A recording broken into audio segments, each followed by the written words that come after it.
The hard childhood of the actress, who won an Oscar at 6. She was the top box office draw for 4 years. She had a special Oscar category, created just for her. That was before she even started high school. Her name was Shirley Temple, and her success story hid a terrible truth. Shirley was only 4 when she was discovered in 1932. The girl was chosen to appear in so-called baby burlesques. These were one-reel, sexually suggestive shorts. All the roles were played by children. Shirley wore revealing costumes, imitating Marlene Dietrich and Mae West. This sounds bad enough, but it was much worse behind the scenes. The kids who misbehaved on set were put into a black box. They were made to sit on a block of ice to cool down. The box was locked for an hour. The black box did no lasting damage to my psyche. Temple wrote in her memoir. Its lesson of life, however, was profound and unforgettable. Time is money. Wasted time means wasted money, means trouble. The young actress was paid $10 for a day of work. Shirley's Hollywood career was masterminded by her mom. Every night, Gertrude Temple coiled Shirley's hair into 56 perfect pin curls. The girls' bedtime stories were the next day's scripts. Gertrude would read the lines aloud. Shirley had to repeat them until she fell asleep.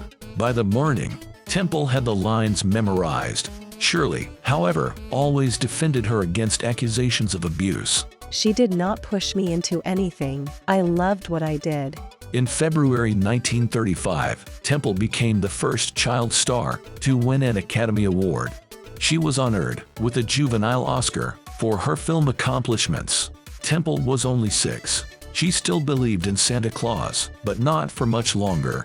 Around Christmas time, Gertrude took her to a department store. A mall Santa approached the young star and asked for her autograph. Franklin D. Roosevelt, addressing the Depression, once said, "As long as our country has Shirley Temple, we will be all right." Shirley was more than all right. She made $3 million as a minor. That's about $50 million in today's money. But her inevitable adulthood was a problem. The studio needed a child star. On her 9th birthday, they claimed she was turning 8. The fake birthday was almost like a royal celebration. Temple received more than 135,000 presents from around the world. They included a baby kangaroo from Australia. European newspapers refused to believe Temple was a child. There was a weird rumor that she was an adult dwarf in disguise. The Vatican dispatched Father Silvio Massanti to check. Massanti, an authorized exorcist, confirmed Shirley's childness, but she was growing up fast. At 12, an MGM producer exposed himself to her at a private meeting. Being innocent of male anatomy, Shirley laughed. Luckily, she already had a contract, but she could never regain her childhood popularity.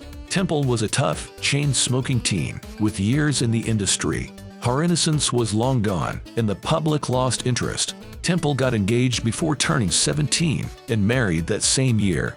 Her husband was a 24-year-old sergeant named John Agar. They divorced 5 years later.